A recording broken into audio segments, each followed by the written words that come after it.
करेंगे आपस में। ताली जरूर बजा देंगे लेकिन बातें नहीं करेंगे। तारा की कथा जब सुनाई जाती है तो आपस में बात नहीं करते हैं, ताली बजाते रहेंगे। आपकी हाजिरी लगती रहेगी माँ के दरबार में। सुना जाता है कि राजा दक्ष की दो बेटी थी। बड़ी बेटी का नाम था तारा और छोटी बेटी का नाम था रुक्मण। दो बहन थी। प्यारे भक्तों,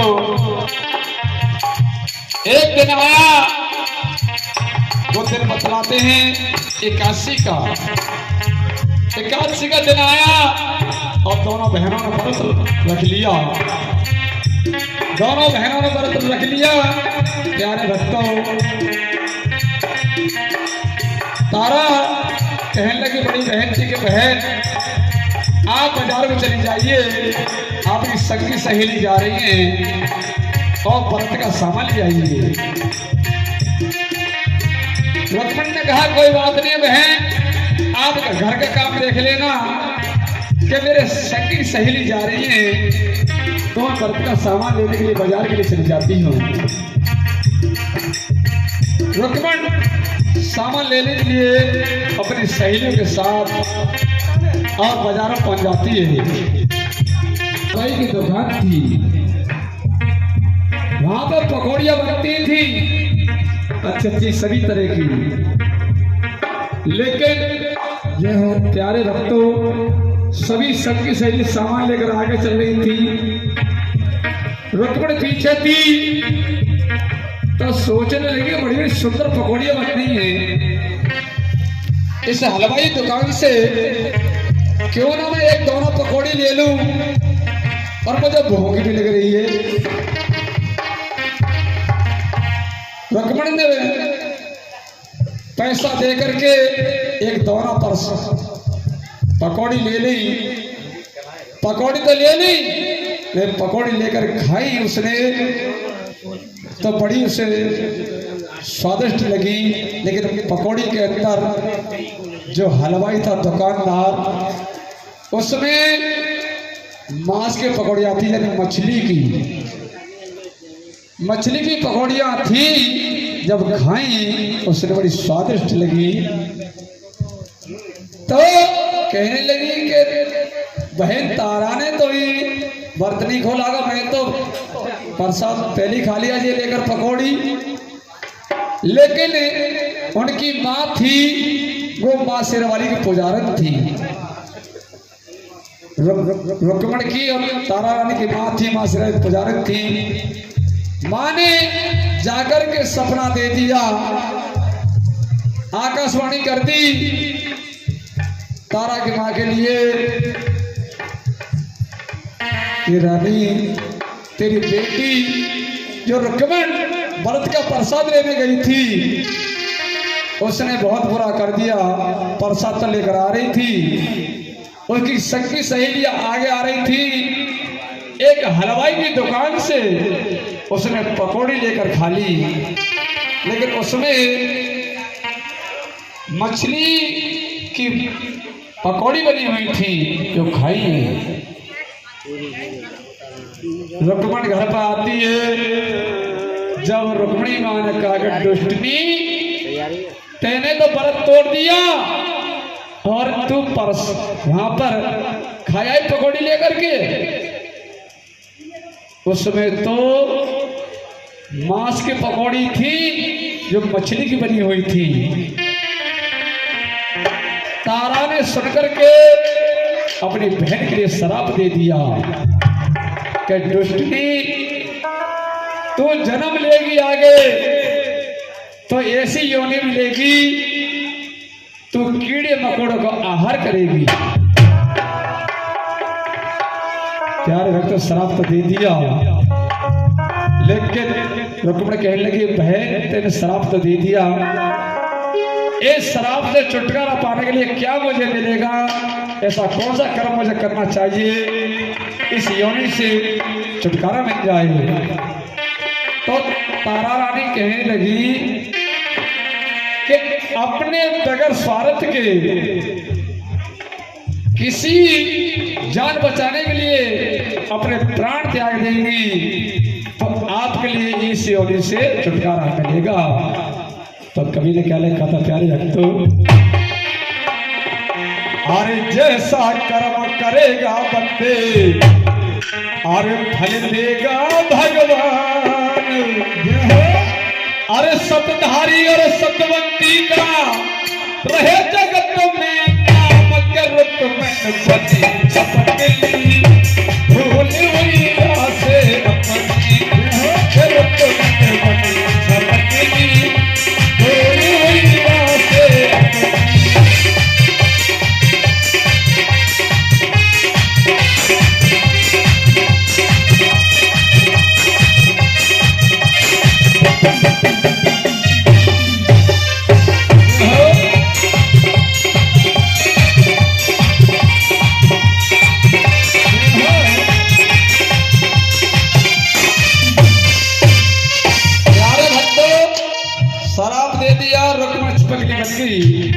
इसमें इधर होता क्या है, अरे द्वापर के पंडों ने एक भारी यज्ञ रचाया। द्वापर में पंडों ने एक भारी यज्ञ रचाया। अरे तो भेज सभी को और आदर से बुलाया। अरे तो सभी को देखे आदर सहित बुलाया।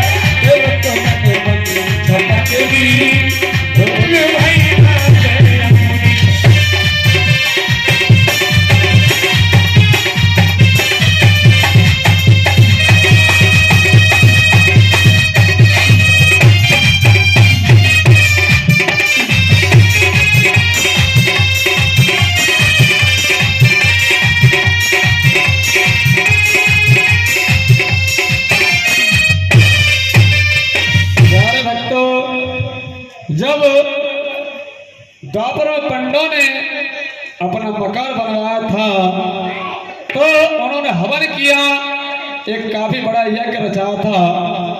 जितने राजा थे सभी को न्योता भेज करके बुलवाया था। जितने राजा पहुंचे थे वहां पर सभी का सम्मान हुआ था।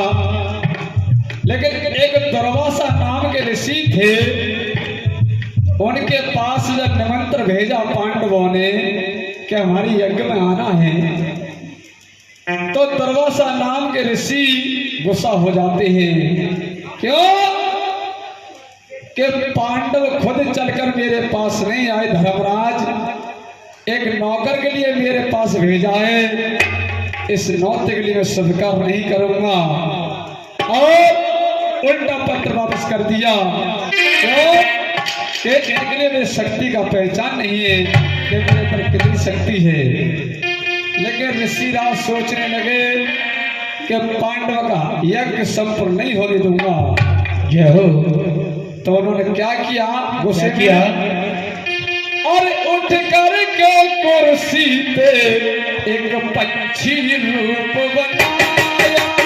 उठ करके आसन से एक पक्षी रूप बनाया। ऋषिराज ने रूप बना लिया बाज का और उठ करके आसन से एक पक्षी रूप बनाया। उठ करके आसन से एक पक्षी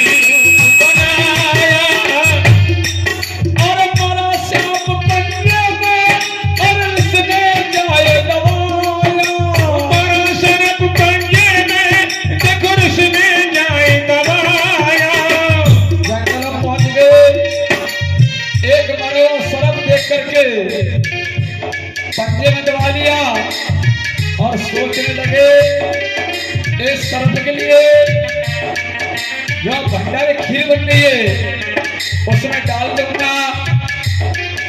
इस खीर के लिए जो भक्त खाएंगे वो सभी खत्म हो जाएंगे। पांडवों के शराब लग जाएगा तो सांचे दरबार की। और डाला सब करे में मन भारी मन हर्षाए, डाला सब करे में मन बड़े हर्षाए। सांप के लिए कड़े में डाल दिया, बड़े खुश हुए, इस खीर के खाएंगे सही मर जाएंगे। लेकिन वही छपकली जो शराब दिया था उस दीवार में चिपकी हुई देख रही थी कि शराब तो सिर्फ खीर में डाल दिया, लेकिन जितने भक्त खाएंगे खत्म हो जाएंगे। लेकिन मेरा यही समय है कि अपने प्राणों की आहुति क्यों ना इस खीर में दे दूं। इस खीर के लिए कोई नहीं खाएगा, सभी भक्त बच जाएंगे और मुझे इस योनि से छुटकारा मिल जाएगा। मेरे सामने दरबार की और डारा सब करे में मन भारी मन हर्षाए, सब करे में मन बड़े हर्षाए। देखा सर्प छपकली, अरे देखा सर्प छपकली, जन सब राजा मरवाए। देखा सर्प छपकली, जन सब राजा मरवाए। इनकी जान बचावन खातर, इनकी जान बचावन खातर हो गया हार के टमन पर छपकली, भूल हुई आसे अपनी कर तुम्हारे पर छपकली, भूल हुई आसे अपनी।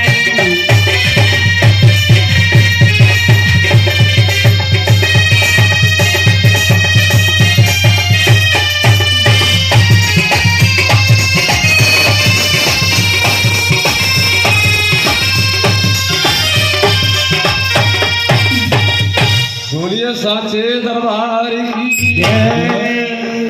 प्यारे भक्तों, जब सर्प कड़े में डाल दिया तो ऋषिराज भारी खुशी हुए, इस खीर के लिए खाएंगे, सभी राजा मर जाएंगे और पांडवों के लिए शराब लग जाएगा, इनका हवन संपूर्ण नहीं होगा। लेकिन वही छपकली देख रही थी कि आज मेरा समय है, मौका है, क्यों ना इस कड़े में छलांग लगा दूं। इस खीर के लिए कोई नहीं खाएगा और सभी बच जाएंगे और मुझे इस योनि से छुटकारा मिल जाएगा। प्यारे भक्तों, जैसे हवन संपूर्ण हुआ, सभी भक्त उठ करके आते हैं कड़े के पास और जैसे खीर की तरफ हाथ बढ़ाते हैं बांटने के लिए, तो छपकली उसी घड़े में छलांग लगा देती है। बोली साचे दरबार की जय। जब छपकली ने छलांग तो लगा दी, लेकिन सभी भक्त उसके लिए बुरा भला कहने लगे कि दुष्टनी, जो भंडारे की खीर थी ना जाने कितने भक्त खाते और तेने इसमें छलांग लगा करके प्रसाद के लिए नष्ट कर दिया। तुझे किसी नीच योनि में जन्म मिलेगा। प्यारे भक्तों, राजा कहते हैं कि भाई इस खीर के लिए जंगल में डालेंगे तो ना जाने कितने जीव जंतु पशु पक्षी खाएंगे, वो सभी खत्म हो जाएंगे। लेकिन ऐसा नहीं करेंगे, एक गड्ढा खुदवाइए इस खीर के लिए, उस गड्ढे में दबा दो, इस खीर के लिए नहीं कोई खाएगा नहीं कोई खत्म होगा। प्यारे भक्तों, सुना जाता है कि पांडव गड्ढा खुदवाते हैं, गड्ढा खुदवा लिया और कड़े को लेकर जाते हैं। गड्ढे ने जो कड़े के लिए उल्टा किया तो उसमें मरे उस सांप की पांजर निकलती है। उस पांजर के लिए देखा सही भक्तों ने तो सभी कहने लगे कि भाई छपकली ने छलांग तो लगाई थी लेकिन सभी की जान बचाई है इसने, इसके लिए हमने बुरा भला कह दिया।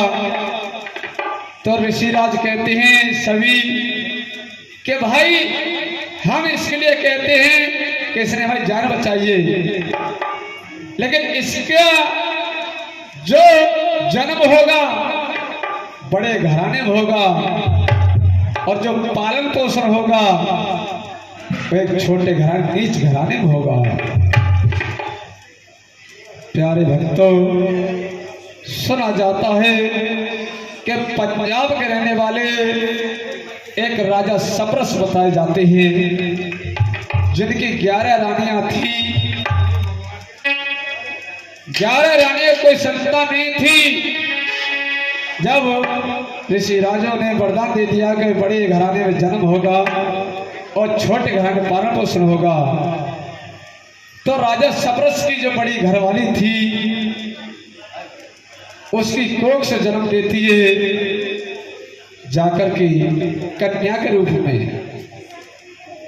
जन्म तो ले लिया, लेकिन ये 10 रानी थी उससे जलन मानी गई कि बड़ी रानी की कोख चल गई, अब हमारा इसमें यहां पर कोई ठिकाना नहीं रहेगा। तो पंडित जी महाराज के लिए बुलवाती हैं 10 रानी। कहने लगी कि पंडित जी महाराज, आप एक बार बतलाइए कि हमारे किसी के संतान नहीं हुई है और जो हमारी बड़ी बहन है रानी, उसके संतान कन्या ने जन्म लिया है, क्या इसका विचार है? तो पंडित जी कहने लगे कि आप यहाँ पर शुभ घड़ी में और अच्छे नक्षत्र पैदा हुई है, जिससे कि राजा का नाम चल गया। आप किसी की संतान नहीं थी, बड़ी रानी की संतान हो गई। 10 सोचने लगी कि पंडित जी महाराज सुनो, इस कन्या के लिए मरवाइए कैसे करके। पंडित जी कहने लगे मैं कैसे मरवा सकता हूं? काफी समय के बाद आपके यहाँ पे खुशहाली हुई है, तो कहने लगी कि हम 10 आपको 100 रुपए देंगे तो 1000 हो जाएंगे, लेकिन हम 10 जहां से लेकर गई तो बड़ी रानी रह जाएगी तो तुमको केवल 100 रुपए देगी, उससे आपका गुजारा चल जाएगा। लेकिन हम तो आपके लिए मुंह मांगा इनाम देंगे। तो कोई तो गले में तो पंडित जी महाराज हार दे रही हूं उन गले को, जब कन्या मरवा दे। जब माल का लालच आया तो पंडित जी लालच में आ गई, कहने लगे कोई बात नहीं है, राजा सप्रस के जहां मैं जाता हूं कचहरियों में और उनके लिए बतलाऊंगा। पंडित जी महाराज माल के लालच में और राजा सप्रस के जहां कचहरी पहुंच जाते हैं।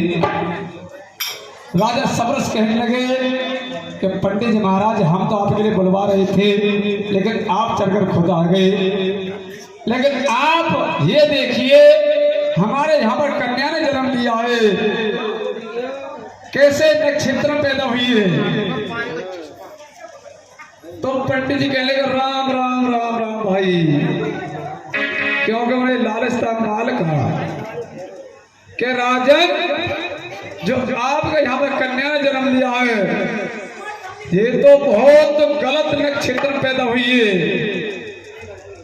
आपके लिए मैं बता रहा हूं, इसलिए मैं आया हूं आपके यहाँ पर कि इस कन्या के लिए मरवा दो।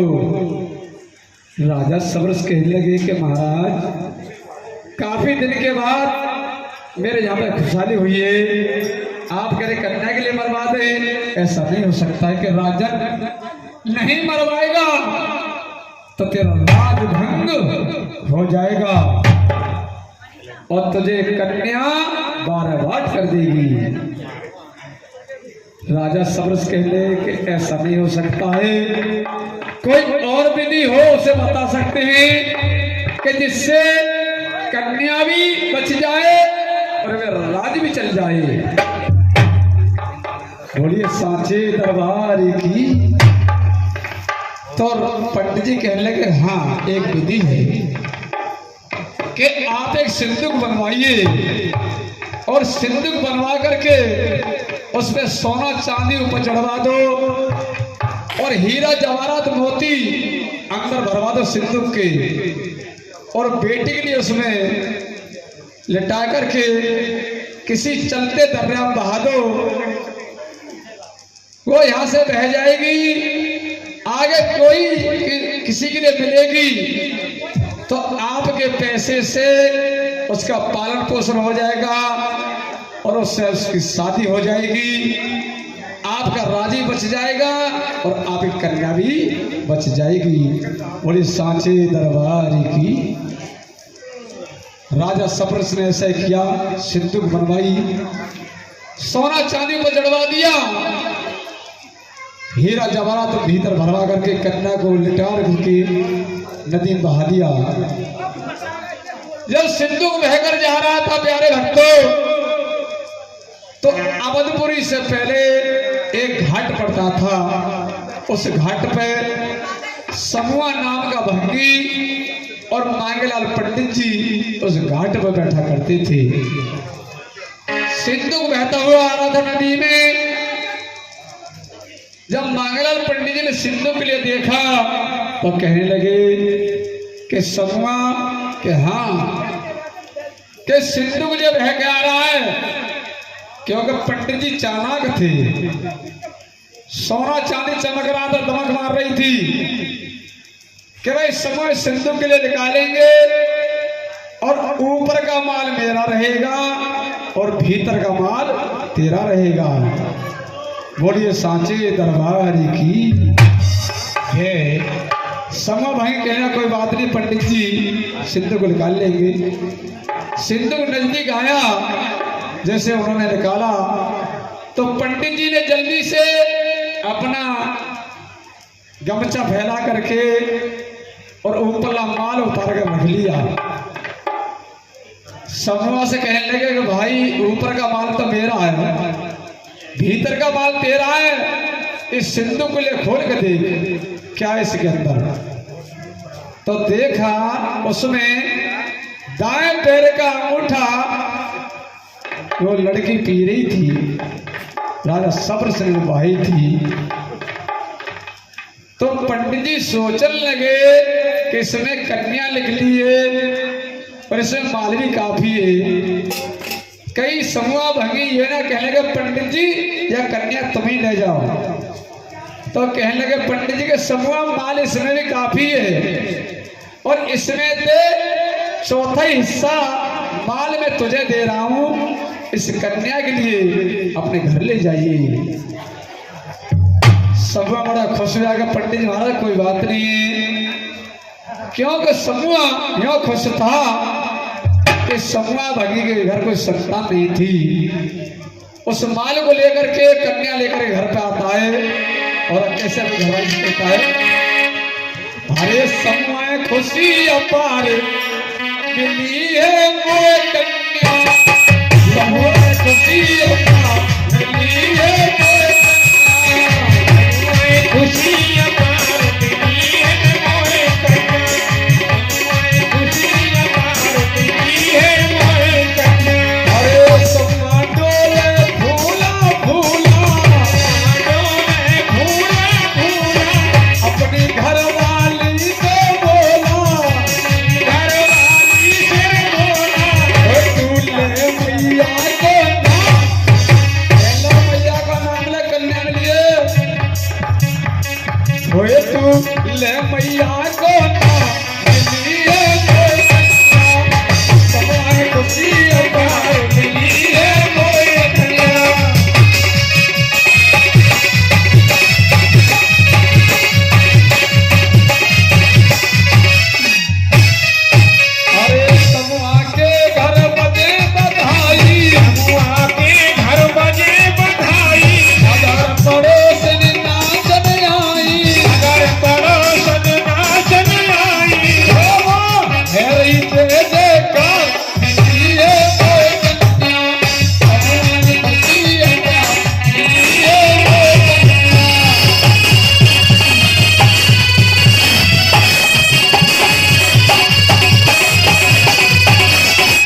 समूह के लिए खुशी हुई और पहली जन्म में था उसका नाम रुक्मण, जन्म दूसरे में छपकली बनी। जब नीच घराने में पालन पोषण हुआ तो उसका नाम धर दिया रुक्को, क्योंकि छोटी कास्ट में नाम ऐसे रखे जाते हैं। नाम रुक्को रख दिया। रुक्को काफी समय बीत गया, काफी बड़ी हो गई। रुक्को की शादी अवधपुरी शहर पड़ता था, यहाँ पे रानी तारा और राजा हरिश्चंद्र रहते थे, राजधानी के मालिक थे। समूह नाम का भंगी अपनी बिरादरी में शादी बेटी कर आता है।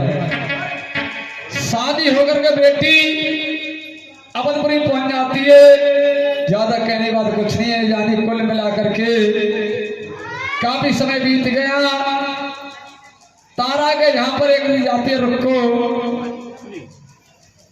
काम करने के लिए, तो कहने लगी कि आप मेरी बहन हैं, मेरे पास आइए बैठ जाइए। तो रुक्को कहने लगी कि आप इस शहर की रानी महारानी हैं, हम कौम की भंगन हैं, आपके पास नहीं बैठ सकते हैं। तो तारा कहने लगी कि बहन ये तो भूल आपने की थी जो मैंने आपने श्राप दिया था, क्योंकि आपने दुकान से लेकर के 81 का दिन था, दोनों बहनों ने व्रत रखा था, आपने मांस की पकौड़ियां खाई थी। हम पहले जन्म में तो माँ की एक ही गोद में खेले थे, मैंने श्राप दिया, दूसरे जन्म में तुम छपकली बनी, जन्म तीसरे में आज नीच घराने में आपकी शादी हुई है, पालन पोषण हुआ है, आपका नाम है रुक्को। कि आपके लिए क्या परेशानी है कि बहन काफी समय हो गया मेरे कोई संतान नहीं है। तो कहने अरे के बाबरी तुम मैया के नाम से 5 रुपये उठा के रख दे कि माता रानी मेरे को खुशी हो जाए तो मैं तेरे नाम का जगराता कराऊंगी।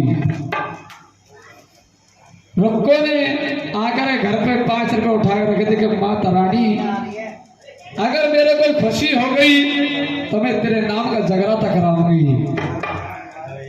प्यारे भक्तों, माँ की कृपा होती है। जब समय बीत जाता है कुछ तो रुक्को के एक बेटा पैदा होता है। प्यारे भक्तों, बेटा तो पैदा हो गया, लेकिन रुक्को खुशी में माँ का नाम लेवाना भूल गई।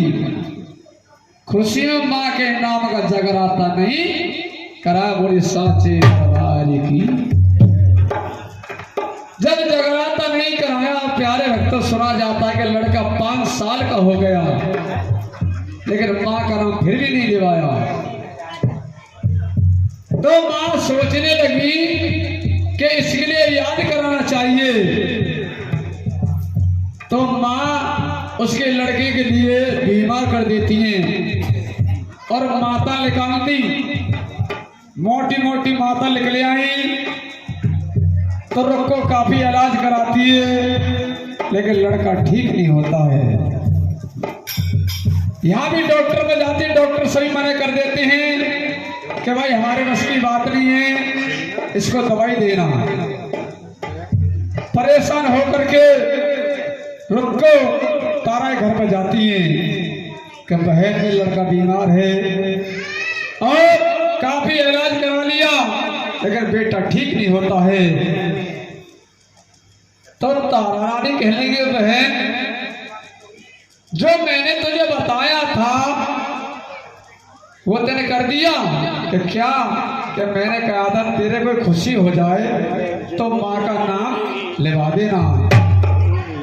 इतनी याद आई रुक्को, कहने लगे हाँ बहन, मैंने माँ का नाम नहीं लिवाया। बोलिए साचे दरबार की।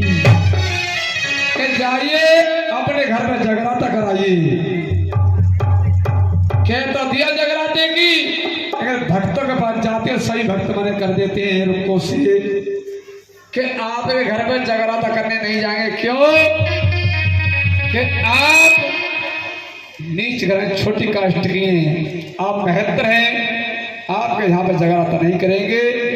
हम बात बता रहे 7 रुपया दे जाओ हमको 5 आपके नाम से किसी मंदिर में बैठ करके जगराता कर देंगे और मंदिर में आपके नाम से प्रसाद बांट देंगे, लेकिन आपके यहाँ पर नहीं जाएंगे। जय हो बोले साचे दरबार की जय।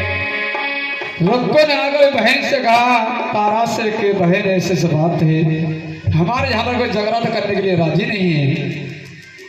तो कहने लगी तारा, क्या भक्तों से कह देना कि हमारे घर पर रानी तारा जरूर आएंगी और आप जगराता करने के लिए चलो।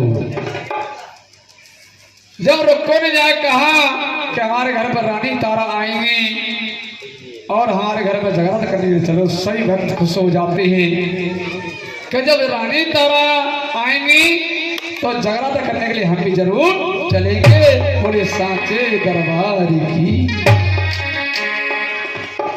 तो प्यारे भक्तों को चुगलखोर सुन रहा था कचहरियों में बातों के लिए। तो राजा हरिचंद से जाकर कहने लगा, राजा हरिचंद कि आज आपकी रानी तारा एक महत्तर के जहां पर जगराता देखने के लिए जाएगी।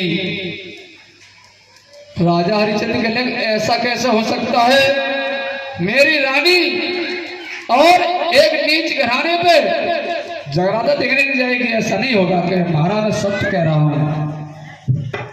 राजा हरिचंद कहने लगे, आज देखता हूं कैसे रानी तारा जाएगी। शाम का वक्त हुआ, जगह जगह पर पहरेदार बिठा दिए और खुद कुर्सी डालकर गेट पर नगिन तलवार लेकर के और कन्ने उंगली तलाश करके और नमक लार बैठ जाते हैं कि मुझे नींद नहीं आएगी तो रानी तारा महत्तर के जहां पर जगराता देखने के लिए नहीं जाएगी। जगराता भक्त करते रहे और रानी तारा सब कोठरी का बंद कर दी कि देखूंगा किस तरीके से रानी तारा जाएगी। प्यारे भक्तों, माँ के लिए मनाती है कि माँ मैं तो तेरे जगराता देखने के लिए आ रही थी, लेकिन मेरे पति ने धोखा कर दिया, मुझे 7 साल के अंदर बंद कर दिया है। अगर तेरे अंदर शक्ति है तो मुझे 7 साल से बाहर निकाल दे। जब माँ से स्थिति करती है, माँ जब टेर सुनती है तो लामर बलवीर को भेजती है। लामर बलवीर वीर मंत्र पढ़ के मारते हैं तो जितने पहरेदार थे सभी सो जाते हैं और स्वयं खुद राजा को नींद आ जाती है। तो 7वीं कोठरी के अंदर जो रोशनदान था उसे तोड़ करके लामर बलवीर रानी तारा को निकाल करके और माँ के दरबार में लेकर पहुंच जाते हैं। बोले सांचे दरबार की ये। जब सुबह का वक्त हुआ, रानी तारा जगराते पहुंच गई तो सभी भक्त खुश हो जाते हैं कि रानी तारा आ गई। जगराता संपूर्ण किया और जो प्रसाद बना था प्रसाद बांटने के लिए तैयार होते हैं तो घर मालिक नहीं आ जाए, प्रसाद बांटेंगे पहले। घर मालिक नहीं कोई हो